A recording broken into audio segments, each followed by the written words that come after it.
No.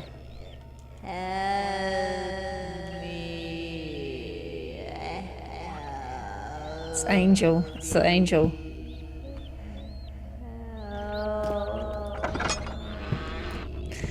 Nope.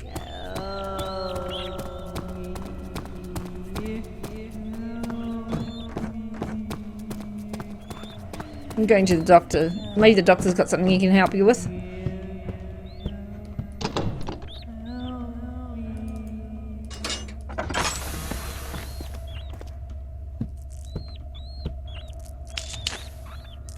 Note. This diary appears to be very old. Wipe some dust off. Blah blah. Crumble. 8th of August 1784. Today I informed Herschel that after 9 years our working collaboration must end. I've given him plenty of chances to redeem himself, yet he chose not to. I'm not sure whether the allegations against Herschel are true, since Joe and Anna are both of poor sanity as of late. And Anna, wasn't that the name of the... Oh no, it's Elizabeth and Anna were the maids. Just not Anna, maybe. Yet I do not dare to take the risk. It is of utmost importance to me that my patients feel safe and respected in this environment. Herschel pleaded for me not to take any legal action. A silly thing for him to ask, since he knows most of our patients are in hiding themselves and will not be taken seriously. It is a sad day indeed, but work must go on. I ordered a carriage for his departure. I will have to find a new assistant, one with at least a small amount of respect for my female patients, and one that preferably does not steal from my opium and lithium supply. I am missing a couple of bottles yet again. 5th of November 1782. Today we welcomed 2 new women, Jo and Wilhelmina. It was quite an ordeal bringing them here, since both of them have a long history of aggression against staff and doctors. The asylums would not release them under my care, so we had to bring them in secretively and with quite some hassle. Both women seemed to suffer some sort of mental disorder, and both were on the waiting list for the usual surgery. Anna seems to be much more present than Jo, however, and only seems to suffer from psychotic behaviour at random moments in time. March 2nd, 1779. So it's earlier than those people came. Today I successfully released Catherine from under my care after a 4-year-long therapy. I remember her being one of my first patients. It was quite astonishing to see the improvement in Catherine, and to think that she would have succumbed under simple stupidity forever had they given her that operation. My first success story, she is, proving that mental illness can indeed be treated with proper therapy, care and patience. 1st December 1775. After 10 long years of hard work, I can finally say that my home and underground asylum are finished. I made sure that all construction workers and miners signed the confidentiality contract and that they were paid a couple of extra gold coins for their hard work. Dear God, how large an operation this has been. But after 10 years of blood, sweat and tears, I may finally be able to say that I have created the perfect secluded and safe haven for myself to work with women who need my help and proper care, instead of them being sent off to the first and closest insane asylum. 14th of June 1741. In the name of the Holy Father, what a sad day this has been. Another black page in the story of my life. Now that I am a student at London University, I thought it was the right time to try and find my biological parents. After riding back and forth with the orphanage in my hometown, St. Petersburg, for what seemed like centuries, I received a letter including the possible address of my biological mother. Last month I decided to take the long trip and tiring trip home to arrive at Baranov Street 3 weeks later. I had not expected luxury or beauty, but to arrive at an insane asylum was quite an unpleasant surprise. I entered the building and asked for Anushka Vova. One of the nuns led me to the 2nd floor and directed me towards a dark, stinking room filled with women. Here is where I saw my mother for the first time. Her face looked wrinkled and dry. She must have been about 60 years old, her hair thin and brittle. Yet somehow one could tell she must have been quite beautiful back in her younger days. She kept staring into my eyes as if she was trying to remember my face, only to keep failing. The nun explained to me that my mother had been labelled insane, and that she would spend her remaining days in the asylum. This was a horrifying thought, looking at the conditions they kept her in. No heat, 1 cold meal a day, no hygiene. Her clothes, or rather rags, reeked of urine and sweat. After spending several days talking with her, or rather to my mother, I found out through one of the nuns that my biological father brought my mother to the asylum shortly after my birth.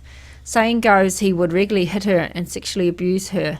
It wouldn't surprise me knowing he only brought her to the asylum in order to obtain the rights to divorce. My father must have been a monster. I've no tendencies to ever meet him, for I would not be able to control my rage. I've been back in London for a week now, and today I received a letter informing me of my mother's passing. She passed away after a failed brain surgery, which she was given after a hysterical fit. Is this the world we live in? Is this how men of knowledge and medicine treat the mentally unstable? Are they not worth proper care and attention? My mind cannot comprehend all that I have seen in that horrible asylum. I promise, Mother, that I will do all I can in order to help women like you, women who do not have the means to defend themselves against the beasts of men and supposed doctors and therapists. So this Vova guy was a good, like all he wanted to do was good. He wasn't like a experimental, he just wanted to help them. But yet it's haunted with evil. Oh. He looks pleasant. Nice face. Yank. Opium. A study by Riddle of Vova. Opium, or Lacrima papaverus, has been used for centuries both by medical, you can tell I'm not a doctor, and the common crowd. In medical circles, we would often use it to relieve one's pain after an injury or surgery. It is a popular product in the medical world, not to mention the amount of people who use it in their spare time. When it comes to opium and mental care, I've found that giving a patient a small dose of opium results in a much more stable mental state. If a patient consumes too much opium, however, he or she starts to show signs of dependency on the product. It is of utmost importance that my patients consume the precise amount of opium when needed, without combining it with the consumption of lithium or alcohol. Mixing these substances can result in unpleasant symptoms like falling into a coma, respiratory problems, vomiting, and eventually choking. Oh, we heard somebody choking before when we were in that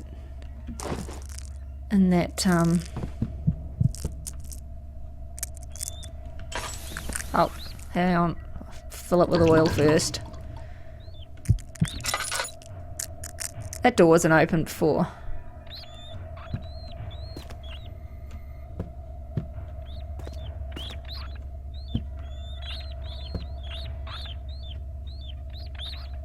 You holding the door shut?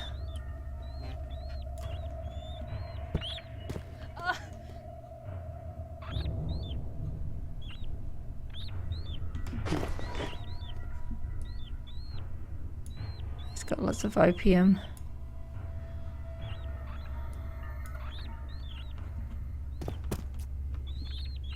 What is that? Oh, a hammer. A heavy hammer. The 8th of August. Petrov just fired me from my job as his assistant, the ungrateful fool. 9 years have I helped him with all of his liberal and ideological nonsense, only to fire me after some complaints from a bunch of insane whores. Oh my god. Whores. I have never touched Anna. I've not laid a finger on her. She is way too old, for heaven's sake. Almost twice my age. She could have been my mother. And Joe, dear Lord Joe, wanted it. What was I supposed to do? I'm just a man of flesh and blood, and working between these stone walls deep under the surface asks a lot from any man. Can't a man have his fun once in a while? Between sorting bottles of medicine and writing medical antidote after antidote, as if I am nothing but a cheap butler. She even told me the day before yesterday that she's carrying a baby, threatening me to tell Petrov and to go to the local papers. How would she know? Most days she does not even know her name. Well, I took care of that little problem yesterday night. After all the patients and Petrov went to sleep. Let that whore bleed to death, I say. I took that bastard from her womb right after she succumbed after taking her daily dosage of opium. As if I would ever acknowledge that thing as my own. That witch is insane. I'll let it burn, I tell you. I will be more than glad to leave this place, back to the normal hospitals and asylums where they at least acknowledge that the mentally unstable and insane are nothing but a poor excuse for human beings. Herschel, you piece of crap. Piece of crap.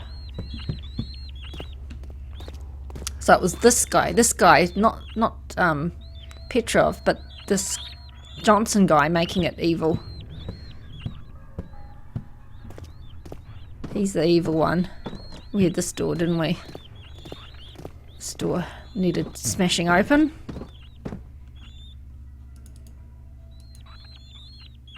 Oh. What? Oh, there's just no sound. That's all.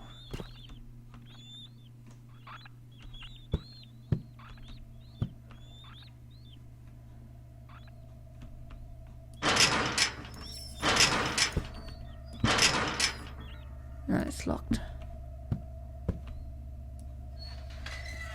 Probably a good thing.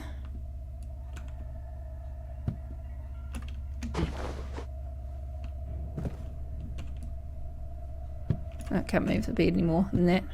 Sorry.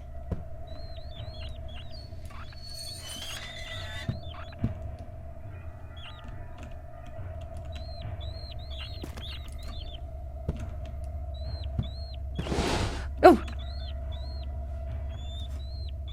What the?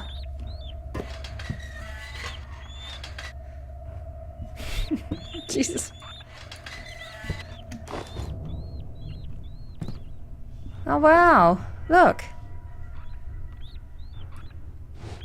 Bricks. Lord of anguish, I call upon you, hear my plea. I lay a curse on this wretched soul and to all souls attached. May the devil build his home here. May heaven be dispatched. My anger, grief and sorrow will be swallowed by them all. All women, men and children shall hear the echoes of my call. I shall not sleep or rest until all know the truth. Shut up, phone. The devil himself touched me, robbed my love from youth. Return to me what was lost. Until then, heaven shall have none. Return to me what was taken, and I shall make this curse undone. So, she wants her baby back. She wants her baby back.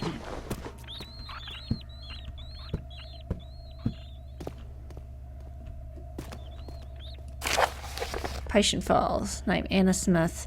Anna ran away from home after her husband wanted to admit her to local asylum. She felt depressed and sad after having yet another miscarriage. Suffers from occasional panic attacks. Name Sarah Willows. Brought in from the women's asylum in Dublin after having lots of trouble with the staff. Says she has been sexually assaulted regularly by her father and again in the asylum by a doctor. Occasionally has epileptic attacks. Joe Crow. Makes her name even funnier. Submitted to a local asylum by her father and husband after being accused of hysteria and witchcraft. Her roots lay with the Roma. Has daily psychotic episodes. Wilhelmina Baker, brought in from the asylum for disturbed women in Manchester, was scheduled for an experimental operation on the brain. Suffer from depression and psychosis. Brought in by Herschel. Meredith Williams was brought in by Herschel after finding her on the streets. So she has no recollection of her past. Suffers from regular aggressive outbursts and amnesia. Anna Cooper, heavily abused as a child, seemed to have more than one personality, switching between Anna and Alexa. Often shows extremely aggressive behaviour. How am I going to get your baby? Joe?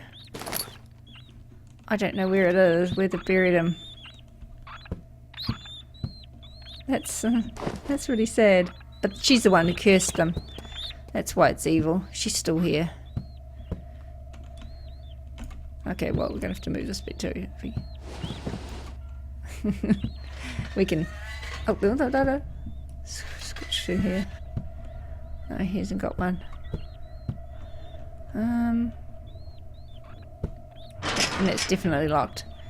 Oh, wow. Nothing on the shelf? I didn't look on the shelf. Just, no. Oh, wow. Maybe the angel can find, and if we help the angel, maybe she'll give us the...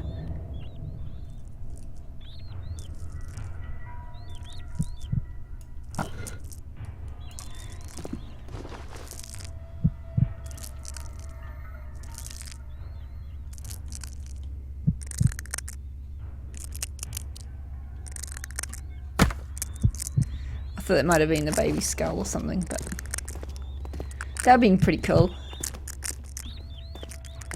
Alright, let's go and... Okay, the angel's still here.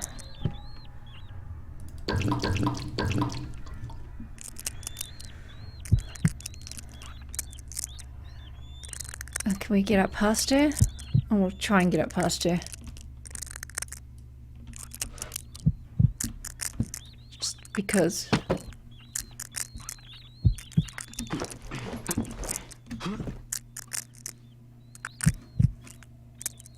Can we? Oh, we can. Okay. What's up here?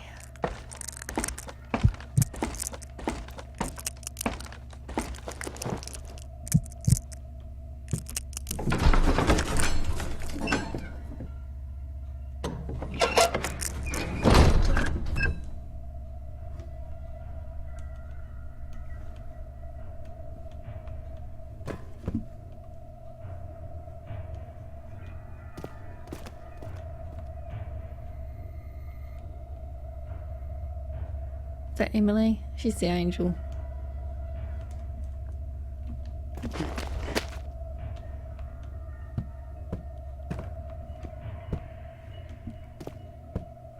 Oh.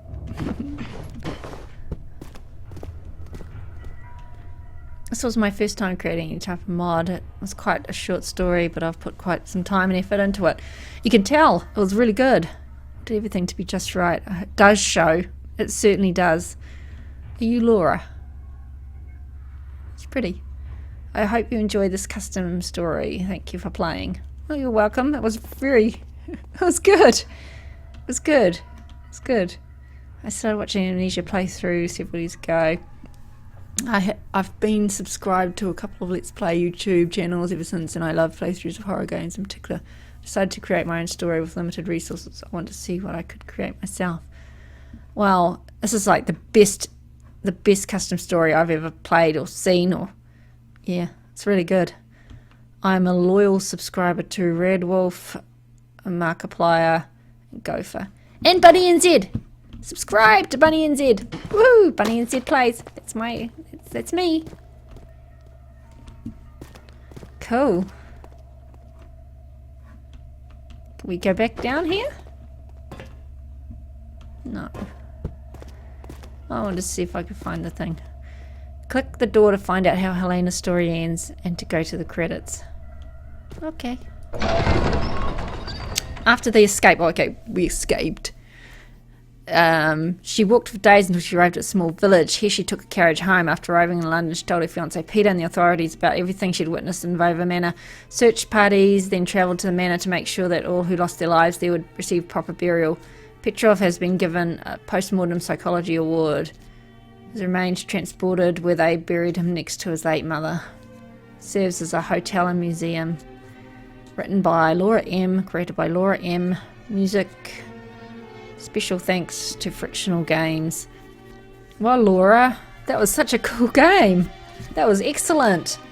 Like I say, it was the best one for ages. And you get immersed in the story. I hope you guys watching it did too, because it was quite sad. It's sad too. Yeah. Alright, well, thanks for watching. And yeah, hopefully see you next time.